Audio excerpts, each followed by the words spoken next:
لأنه الله سبحانه وتعالى يعلم بعلمه المسبق إنه فلان ده لو اتغنى هيفجر. في الآخر خالص هنلاقي إن الحظ ده ما اسموش حظ، اسمه توفيق من الله سبحانه وتعالى. علماء الإدارة قسموا أو اتكلموا على الوهم اللي بيخلقه عقلنا ده. السلام عليكم ورحمة الله وبركاته. أهلا وسهلا بحضراتكم في حلقة جديدة من بودكاست شاي بالتميز. وزي ما احنا متعودين شعارنا صحبة دافية بعقول واعية. أهلا وسهلا بصحبتنا في الحلقة دي. أهلا وسهلا فيروز. زي حضرتك يا كوتش؟ كله حلو. ازيك يا كوتش رضا؟ أهلا وسهلا بحضرتك. ربنا يبارك في حضرتك. ازيك يا سوزان؟ الحمد لله كله جميل؟ الحمد لله. يلا بينا نبدأ نسحب الكارت الأول. مين اللي هيسحب؟ أستاذ رضا. اتفضلي يا كوتش رضا. هل النجاح حظ ولا سعي؟ أقدر أقول النجاح حظ وسعي متكامل. لو حطينا خطة تمكين متكاملة هنلاقي النجاح عبارة عن حظ وسعي واجتهاد وعلاقات. تيجي نقسمهم مع بعض. لو الحظ دي فرصة وقصيرة بتخلص بسرعة، طيب لو سعي وليس للإنسان إلا ما سعى، يبقى احنا عايزينها خطة متكاملة. هتبقى أول حاجة السعي والاجتهاد، ولكل مجتهد نصيب. وبعد كده هتيجي العلاقات اللي هتقوي الطريق بتاع الاجتهاد وبتاع العلاقات، الحظ والسعي. في الآخر خالص هنلاقي إن الحظ ده ما اسموش حظ، اسمه توفيق من الله سبحانه وتعالى. لو هاجي هقول قصة. القصة دي كانت بتاعت حكيم.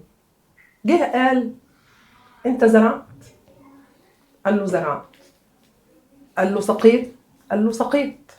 قال له صبرت؟ قال له لا، لسه في طريقي للصبر. يبقى انت لسه في طريق النجاح.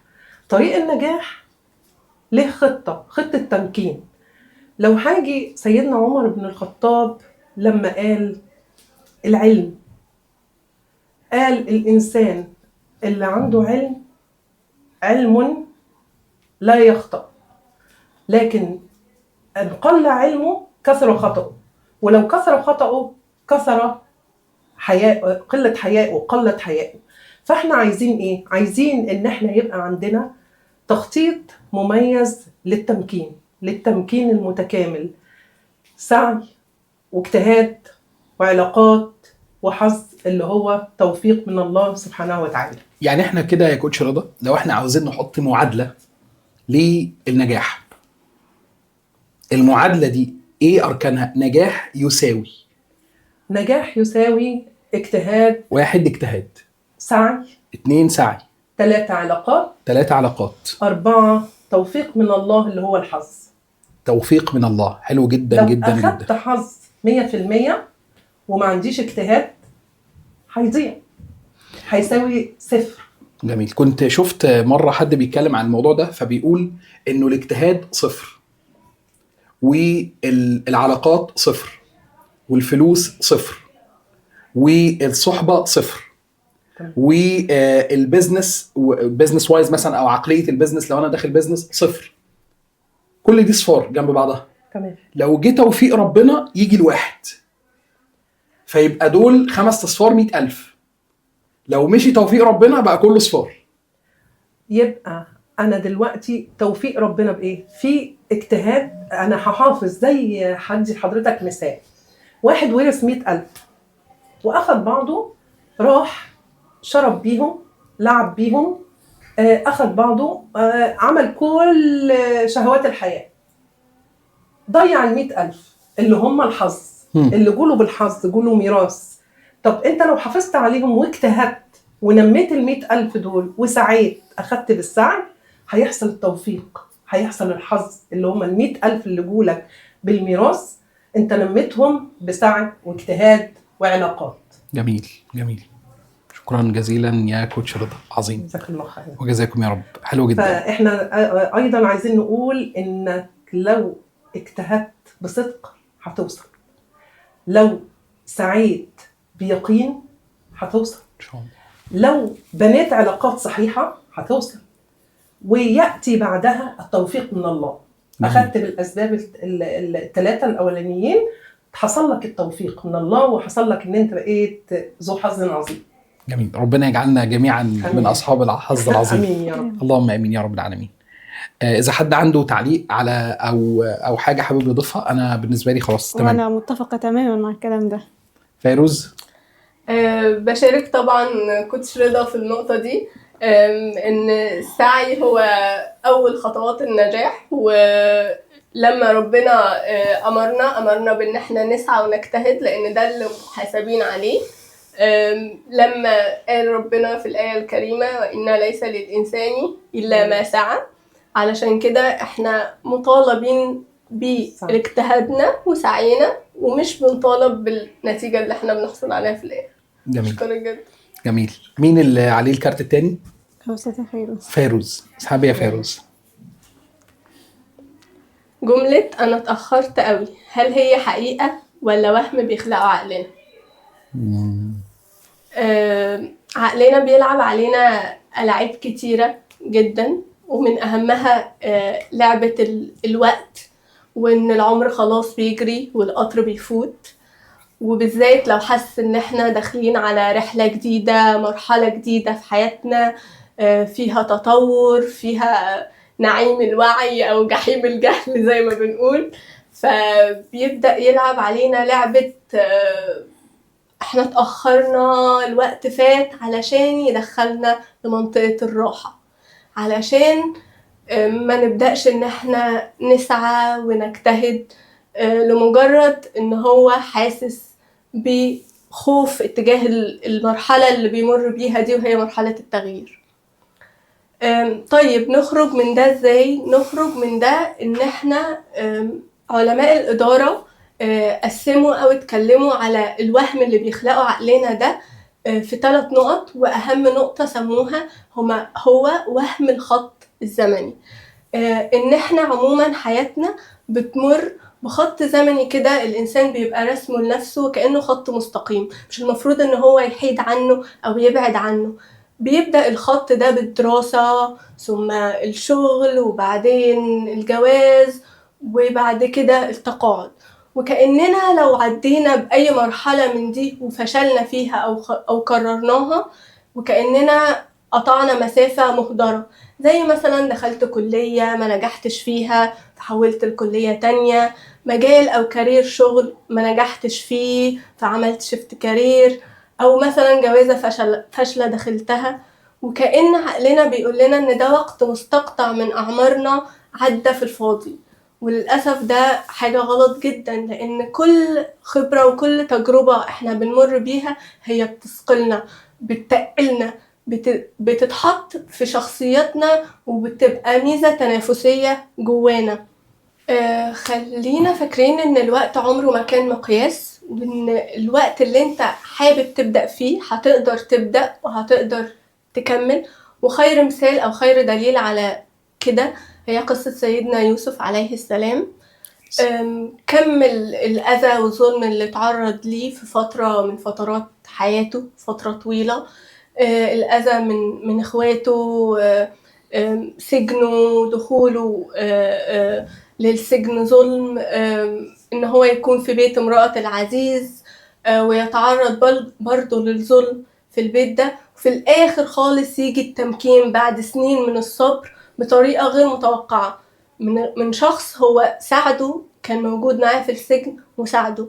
ما نزلش عليه ملائكة من السماء، ما نزلش عليه الوحي بحاجة كبيرة عشان تخرجه من الظلم ده. وده يأكد على أهمية السعي في الحياة، إن إحنا لازم نسعى بالمتاح، بالأدوات والنعم اللي موجودة في حياتنا دلوقتي. ومن هنا نتأكد برضو على جملة إن ليس للإنسان إلا ما سعى، اللي كانت كوتش رضا بتكلمنا عنها. إن أنت هتتحاسب على نتيجتك، هتتحاسب على سعيك وفعلك دلوقتي، مش النتيجة. كتير بيجيلنا مشاكل من الأمهات بتشتكي من أولادها كتير حاولت اقوله، كتير حاولت انصحه وهو بيحاول وهو مش عايز يتغير. بنبدأ ان احنا ننبهها ونفهمها ان هي مش عليها غير السعي، وان هي مش عليها غير ان هي تزرع قيم ومبادئ واخلاق ووازع ديني، وملهاش دعوة بالحصاد، ملهاش دعوة بالنتيجة، لان دي خبراته وتجاربه الشخصية اللي هو مسؤول عنها. كتير بنسمع من امهات جملة انا مش عايزاهم يعيشوا العيشة اللي انا عشتها، او مش عايزاهم يغلطوا غلطتي، وللأسف ده مش صح جدا.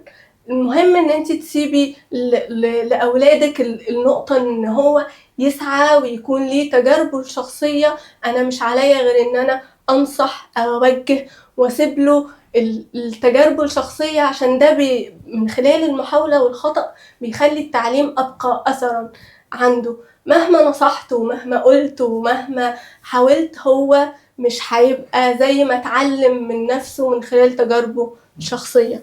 حضرتك ايه رأيك يا كوتش في الكلام ده؟ الله ينور يا فيروز، رائع جدا جدا جدا. خلينا نبص كده للسؤال مرة تانية بزاوية جديدة، اللي هو أنا اتأخرت ولا أنا في الوقت؟ اتأخرت على مين وفي الوقت مع مين؟ هي القصة كلها إنه إحنا مش في مسابقة، يعني كل حد فينا مختلف عن التاني، رحلته مختلفة. زي ما بنقول ممكن حد يكون بيعمل إنجازات كتيرة جدا جدا جدا، بس عنده مشكلة في المحور الأسري. حد تاني إنجازاته متواضعة، لكن عارف يقعد مع عيلته قعدة، عارف يقعد مع عيلته قعدة غنية، قعدة فيها دفء. فالقصة كلها احنا مش مسابقة، يعني مفيش اتأخرت، محدش اتأخر. كل حد فينا ليه ورقته، وكل حد فينا ليه تجربته وليه رحلته اللي بيمشيها، يعني ايه، خاصة متفصلة على مقاسه. فمن وجهة نظري مفيش اتأخرت، محدش اتأخر، كل واحد ليه ميعاد هيوصل فيه. ده رأيي في الموضوع. ده حقيقي جدا. يعني احنا الخلاصة كده بنقولها، وكأن الجملة بتاعت انا اتأخرت قوي دي كلمة لشخص بالغ، ولكن كأن طفلك الداخلي هو اللي بيتنطط ويقول انا مش لاعب، كفاية كده عليا، انا مش هكمل الحياة تاني. وكأنه بيتجنب ويتنحى عن الحياة وعن الدنيا، وده للأسف فخ ممكن ان احنا نقع كتير فيه من خلال الإحباط، شعرنا بالإحباط أو شعرنا بالذنب. فخلينا كده كان نقول عن من فترة من الفترات كان في ترند نازل بيقول أنا اتأخرت قوي بس قمت فايق. وأنا هنا ما كنتش بتكلم على النوم. فنرجع نسأل سؤال كده بسيط، هو فعلا اتأخر ولا قام فايق ده وهم؟ ونوجه الكاميرا للكوتش. اللي اقدر اقوله ان انا كان عندي ميعاد ودخلت، وصلت للميعاد بتاعي، فبيقولوا لي انت اتأخرت. بقول لهم لا، انا ما اتأخرتش، انا جيت في ميعادي اللي انا جاهز فيه. جهزت نفسي وجهزت شنطتي محتوايا وجيت لك. يبقى انا ببص انا جاهز امتى. النجاح ملوش سن، جميل. ولكن انا جاهز. جميل، أشكرك. حلو جدا. سوزان عندك إضافة؟ لا يعني انتوا كفيتوا ووفيتوا. ماشي، جميل جدا. نروح للسؤال اللي جاي وأبدأ أسحب أنا كارت. السؤال بيقول نصيحة لنفسك لما تحس بمتلازمة المحتال. حلو السؤال، بس خلينا نقول الأول هو يعني إيه متلازمة المحتال؟ متلازمة المحتال أو الإمبوستر سيندروم هي متلازمة أعراضها كلها إنه أنا نصاب، زي ما هي اسمها متلازمة المحتال. الشخص اللي بيصاب بالمتلازمة دي بيشعر دايما إنه نصاب، بيشعر دايما إنه نجاحه ده صدفة، بيشعر دايما إن هم أيوة هيكشفوا حقيقتي دلوقتي إن أنا فاضي. بس المفارقة العجيبة إن مين أكتر حد بيشعر بالمتلازمة دي؟ الناس الناجحة. الناس الناجحة، الناس المتميزة أصلا. يعني واحد زي أينشتاين، وهو من أكبر العقول في التاريخ، في التاريخ البشري، هو كان عنده متلازمة المحتال، وكان بيقول الناس هتكتشف إن أنا غبي. اللي هو واحد من عباقرة التاريخ. فمتلازمة المحتال هو شعور داخلي انه انا نصاب، انه انا هتقفش، انه انا نجاحي ده صدفة اصلا، انه انا هيكتشفوا انه انا انسان ضعيف من جوايا. وفي الحقيقة ان كل ده غلط، كل دي اعراض خاطئة، واللي بيشعر بيها الشخص المتميز.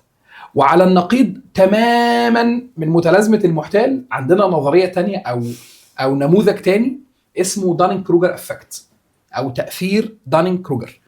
التأثير ده بيقول لك انه الناس اصحاب العلم القليل صوتهم عالي.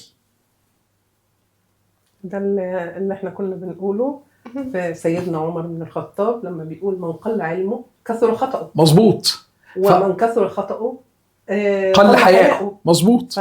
فينطبق على صح جدا، اللي هو فكرة انه اللي عنده شوية علم قد كده وشوية معرفة قد كده دايما صوته عالي ودايما شايف نفسه صح. الحياة. ليه؟ لان هو ما يعرفش غير الرأي ده. صح. انما اللي ربنا من عليه بالسعة في العلم وبدأ يطلع، شاف اشكال مختلفة وشاف تصورات مختلفة وشاف وجهات نظر مختلفة، فبدأ يبقى عنده هدوء، بدأ يبقى عنده ثقة، بدأ يبقى عنده تواضع حقيقي. فسبحان الله نلاقي انه الامبوستر سيندروم او متلازمة المحتال هي عكس الدانينج كروجر افكت او تأثير دانينج كروجر.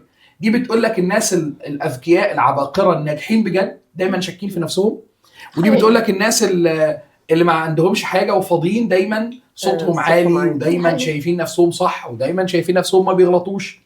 سبحان الله. السوشيال ميديا بدأت تعمله، بدأت تطلع الناس ترندات على الفوضى. طبعا. ما عندوش اصلا اي حاجه، بس بدأ يبقى هو اللي موجود وهو اللي ظاهر، وبدأنا نكبر الحاجه الصغيره قوي اللي عنده. صحيح. وكاد يكون ما عندوش علم اصلا. صحيح. وفي مقوله حلوه جدا بتنسب اظن للامام الشافعي، بيقول العلم 3 أشبار. العلم 3 أشبار. العلم 3 أشبار، 3 أشبار. فمن دخل في الشبر الأول تكبر. ده اللي حضر 3 ساعات كورس ففكر نفسه بقى ايه، بقى علامه. اتخرجت وبطلع المحتوى اللي انا خدته وانا ما عنديش محتوى. تيجي تساله اصلا انا حضرت ورشه على النت. صحيح. وحاسس ان هو ايه، علامه وفهامه. فمن دخل في الشبر الاول تكبر، ومن دخل في الشبر الثاني تواضع، حس بقيمه العلم، حس بقيمه العلم وشاف بقى انه فعلا الموضوع كبير. لذلك لما تيجي تسالي اي حد من الناس فعلا العلماء العقلاء، تساليه عن رحلته في العلم، يقول لك كانت رحله صعبه. يقول لك كانت رحله صعبه. فمن دخل في الشبر الثاني تواضع، ومن دخل في الشبر الثالث علم انه لا يعلم شيئا. عرف ان انا ما اعرفش حاجه. والله ده هم شويه علم قد كده وربنا اللي رزقني بيهم، ولسه عايزين ينمو، ولسه عاوز تاني اتعلم، ولسه ماشي في رحله العلم. فتجد واحد بقاله 30-40 سنه في تخصص معين، يعني بلغتنا احنا هو قفل اللعبه، وتيجي تقعد معاه تتكلم تساله يقول لك والله احنا لسه بنتعلم، والله احنا لسه بنقرا. ففعلا يعني صدق الامام الشافعي، العلم 3 أشبار، من دخل في الشبر الاول تكبر، ومن دخل في الشبر الثاني تواضع، ومن دخل في الشبر الثالث علم انه لا يعلم شيئا. فدي تمثيل حقيقي لكلامنا في متلازمة المحتال أو في أو في دانينج كروجر افكت اللي هو تأثير دانينج كروجر. فلو حد عنده أي إضافة في الحتة دي أو قصة أو موقف يقدر يعني يشاركنا بيه. هو طبعا ما شاء الله كلام حضرتك من الواقع وما يحدث. كل اللي ما عندوش علم دلوقتي بيطلع زي ما قالت سوزان ان فعلا طالع ترند وطالع، وهم دول اللي بقوا المثال للشباب والانحطاط في المستوى. مش مخليين الفرصة غير للقلة القليلة هي اللي بتتعلم وبتخرج العلم، ولذلك احنا لازم نتمسك بالعلم والعلماء. ده اللي انا اقدر اقوله، ونبعد عن المحتلين. جميل. ربنا يا رب ما يجعلناش من المحتلين ولا من النصابين. فعلا نربي الجيل اللي طالع الصغير على قيمة العلم والوعي، وعلى ان العلم هو اللي هيرفعه. صحيح. صحيح. فدي حاجة مهمة جدا جدا جدا في الجيل اللي طالع جديد، خصوصا هوس السوشيال ميديا اللي مأثر عليه. صحيح. للأسف. جميل. يلا يا سوزان اسحبي الكارت الرابع. السؤال بيقول امتى قلت الحمد لله ان ربنا ما حققليش حاجة كنت هموت عليها زمان؟ الحمد لله دايما، لكن فعلا انا ممتنة لله على انه ما حققليش حاجات كتير كنت بتمنى ان انا اخدها، على يعني من واقع والله خبرة شخصية وتجربة. يعني خليني اقول لكم انا اخفقت في الثانوية العامة مرتين، وكنت طبعا زعلانة جدا جدا ازاي ما اخدش اللي انا عايزاه. ولكن مع بقى رحلتي الدراسية الحمد لله ان انا ما جبتش اللي انا عايزاه في الثانوية العامة. دخلت مكان انا حباه، وانا دلوقتي وانا في رحلتي في الماستر كل حاجة بدرسها بقول انا الحمد لله ان جيت وصلت لحد هنا. انا فعلا لو كنت دخلت المجال التاني ما كنتش هبقى مستمتعة ولا هعرف أدي الرسالة اللي أنا فعلا اتخلقت عشانها. فأنا أخدت رزقي كامل مكمل الحمد لله الحمد لله. وكلنا بناخد أرزاقنا كاملة بس بالجودة اللي تنفعنا أو بالأنسب لينا وفي الوقت المناسب لينا. فأنا يعني ممتنة لله إن أنا ما تحققليش حاجات كتيرة كانت هتهلكني. مصداقا لكلامك يا سوزان، في حديث بقف معاه باستمرار ويعني بيفرق معايا جدا، فكرة انه الانسان لو اغناه الله، يعني شخص معين لو اغناه الله لهلك، فربنا يجعل رزقه في ناحية الفلوس قليل. ده رحمة من ربنا، لانه الله سبحانه وتعالى يعلم بعلمه المسبق انه فلان ده لو اتغنى هيفجر، وشخص تاني الله سبحانه وتعالى يعلم بعلمه المسبق انه لو اتفقر هيفجر فيقوم يغنيه. فتوزيع الارزاق دي حاجه يعني لو الانسان قعد تاملها كده يحس انه سبحان ما يعني هو ما يخرج من ما يقول سبحان الله، بس هي ما لهاش حاجه ثانيه. سبحان الله على توزيعه الارزاق اللي رب العزه سبحانه وتعالى بيوزعها. النقطه الثانيه انه في مقوله حلوه جدا لاحد السلف كان بيقول وقد يكون المنع هو عين العطاء. سبحان الله. قد يكون قصة سيدنا موسى والخضر، صحيح، والتوزيع للقصص كله ان ده كان منع من الله في شيء سبحان الله. وسيدنا موسى مش عارف المغزى ايه، وكان قلة الصبر، عايز يعرف. صحيح. ففعلا لو ما كانش تسرع وشغفه اخده ان يعرف كل انك لم تستطع معي صبر، كان عارف لنا حاجات كتير، وكان خلى الامه دي في حته تانية. سبحان الله. هو رزقنا برضو، سبحان الله ان رزقنا ان احنا نعرف شويه المعلومات دول بس دي يعني الحمد لله. فعلا. وقصه الملك والوزير بتاعه اللي هو لعله خير عندما قطع اصبعه، صح، وروح سبحان الله نجاه الاصبع من سبحان الله، فلعله خير. فهو الانسب فعلا، هو ده الانسب اختيار ربنا ليه سبحانه. اهم حاجه نكون راضيين بقى. يعني هو بقى في وقت الاختبار البني ادم فعلا ما بيكونش عارف الحكمه، ولكن الرضا والتسليم هم دول اهم حاجتين في وقت الاختبار. نعمه الشكر والحمد والثناء على الله دايما هي الحمد لله خير. نعم. فالحمد لله رب العالمين على كل شيء. فعلا والله احنا محتاجين نحمد ربنا على كل شيء بنظرة انه الله سبحانه وتعالى يعلم الخير لينا اكتر من اللي احنا عارفينه لنفسنا. صحيح. فاللهم لك الحمد على كل شيء. كوتش رضا، السؤال الأخير فخ السن. هل بتخاف ان القطر يفوتك؟ يعني خايف تكبر وانت لسه ما حققتش اللي نفسك فيه؟ لا طبعا، انا مش مع المقولة دي. حضرتك تجسيد حقيقي أنا للسؤال ده. هتكلم ان فخ السن ده كلام فاضي. ده حقيقي. وانا معاك. هو فخ، ولكن الحقيقة والواقع بيقول إذا كان في يد أحدكم فسيلة وقامت الساعة فليغرسها.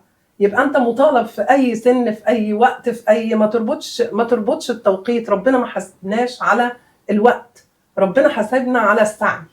فانت اسعى واجتهد وما تبصش لسنك قد ايه، لانك لو بصيت لسن هقول هسمع الصوت الداخلي اللي جوه بيتكلم او صوت من حولي، انت كبرت على كده.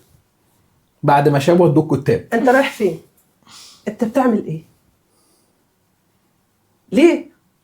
انا عندي طاقه وعندي عايزه اكون صاحبه اثر اقدمه للناس، هو ده اللي هيكون شفيعي، ان انا اوصل باخر اثر ليا هيوصلني. وبعدين الصغير، لما حد الصغير اللي هو في سن الثلاثينات وطالع، في المحبطين حواليه كتير وبيقولوا له انت كبرت، حققت ايه؟ انت مكانك فين في وسط الناس؟ في فلان.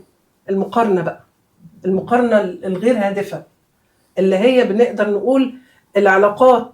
لو نرجع للاول، العلاقات يا اما تكون صحيه يا اما تكون مستنزفه للانسان. فانا ما بصتش لحد يقول لي انت سنك قد ايه وفلان سنه قد ايه، انا ابص لنفسي انا محتوايا ايه وعايزه اقدم ايه وربنا اداني طاقه ايه، عندي علم ايه عايز يتطور هطوره. طب ما انا عندي لسه عقلي شغال. ولذلك ابص بقى للقصص سيدنا رسول الله صلى الله عليه وسلم. صلى الله عليه وسلم. ما هو من البدايه لحد سن 40 سنه كانت الرساله لسه ما وصلتش، ولما وصلت على 40 سنه وابتدى رسولنا الكريم في رسالته اللي وكلوا بيها ربنا سبحانه وتعالى. مين اول حد سنده؟ سيدة خديجة رضي الله عنها. قعدت كام سنة؟ 40 سنة وهي تجارة، خبرة، شموخ، ولكن ما اقدرش اقول عليه ده النجاح. نجاحها الحقيقي لما سندت الرسول عليه الصلاة والسلام وسابت أثر خالد لكل زوجة ولكل بنت في الحياة إنها تكون ناجحة في سن متأخر، مش مشكلة. ونقدر نقول من القصص برضو سيدنا موسى، ربنا سبحانه وتعالى لما قال له ولتصنع على عيني، الصنع ده بياخد وقت، بياخد زمن، معناها إن العملية ما تقاس بالسن، تقاس بالإنجاز. إمتى؟ نرجع تاني نقول سيدنا موسى كان هارب، كان بيرعى غنم وما كانش وصل لحد أما ربنا سبحانه وتعالى قال له إيه؟ قال له أنا ربك فتعالى، أنا هنا موجود. وراح يسقي البنتين، ابتدت حياته. فابتدت الحياة إيه؟ تصنع على عيني، الصنع. فأنا ما أقدرش أقول السن. طيب نيجي من القصص والعبرة اللي في الحياة. نيلسون مانديلا كان في السجن مسجون لمدة 71 عام، وسبحان الله طلع من السجن بقى رئيس دولة صاحب أثر. هيرلاند صاحب أكبر علامة وأشهر علامة تجارية عالمية، كنتاكي فرايد تشيكن، بعد 60 عام فشل. مش هقول فشل، هقول حاول ورجع وحاول ورجع، لأن أنا بكره كلمة الفشل دي. لو أنا تعرقلت في الطريق وما قدرتش المحاولة ما جابتش الإنجاز، لا هرجع تاني وأعمل المحاولة. الفشل إني أبطل حاجة، الفشل إن أنا أقف، صح، إن أنا أقف عند حد معين وما أكملش. ونجيب من بره ليه؟ ما حضرتك أكبر مثال على فأنا عايزة أقول حاجة سريعة طبعاً. كده يعني شخصية. إن أنا دلوقتي في هذا العمر ما زلت أتعلم وسأتعلم وأتعلم لآخر غرسة إن شاء الله. وأحب أختم لكم إن ربنا سبحانه وتعالى فاتح باب التوبة إلى الموت. صحيح. ما قالش عند عمر معين أنا مش هتوب عليك، إداك أهو المساحة إنك تتوب، تذنب وتتوب وتذنب وتتوب إلى أن تموت. صحيح. فده ناخده مثال حي إن أنت ما تتخلاش عن أثرك، كن صاحب أثر في أي مجال. ما حددلكش المجالات، قال لك كن صاحب أثر في مجالك، في إنجازك، في الحاجة اللي أنت جاهز فيها. انفع اللي حواليك لأن دي هي اللي هتنفعك. فاتمنى ان انا اكون وصلت او تقع في فخ السن. شكرا جزيلا يا كوتش رضا. ويعني حقيقي زي ما سوزان كانت بتقول، حضرتك مثال عملي قدامنا معانا في ده مجتمعنا حقيقي. الجميل. عايزاها بقى تقول. مثال عملي صدقا والله على ربنا يعزك. طلب العلم والمثابرة في طلب العلم، وعدم التوقف عن طلب العلم رغم السن. فيعني دي حاجة يعني ودي انا بشيد بيها، والاثر الطيب، وان شاء الله رحمه الله عليهم. اولا ابي اللي رحمة الله خلاني عليه. امشي، اتعلمي طول ما انت عايشه واعملي اللي انت عايزاه طول ما انت عايشه، طالما في تقوى ربنا سبحانه وتعالى وفي طريقك الصح. وزوجي رحمه الله عليه رحمة كمل الله عليه. المسيره وما حرمنيش ان رحمة الله انا عليه. اطلع لعلم ولا انجز ولا اشوف هدفي ايه واحققه. رحمة جزاهم الله الله عليه. عني كل خير. جزاهم الله خيرا. حد حابب، شكرا جزيلا لحضرتك يا كوتش رضا، الله يعزك. ربنا يبارك فيك يا رب. حد حابب يضيف شيء في نهاية الحلقة اللي كنا بنتكلم فيها عن المقارنة؟ سوزان. اقول ما تقارنش نفسك بحد. انت ليك امكانياتك، ليك طاقتك، ليك رغباتك. حاول تعيش الحياة زي ما انت عايز تعيشها. ما تبصش لحد. شكرا. فيروز. جملة بسيطة بنفكر بيها الناس، إن فخ المقارنة دايما بيوقعنا في إحباط لو هنقارن نفسنا بحد أعلى مننا، يا إما في الغرور لو هنقارن نفسنا بحد أقل مننا. فالحاجة الصح اللي المفروض نعملها إن إحنا منقارنش نفسنا غير بنفسنا دلوقتي. جميل. كوتش رضا.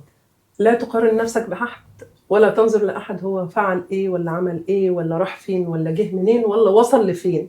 اوصل أنت، حب ذاتك، حب قدراتك، نميها، وفي الآخر اشكر الله على كل نعمة بينعمها عليك. امتنان. جميل جدا. أنا بقى هختلف معاكم كلكم وهقول لك قارن. اوعى تبطل مقارنة، بس قارن نفسك دلوقتي بنفسك من شهر أو 2 أو سنة فاتت.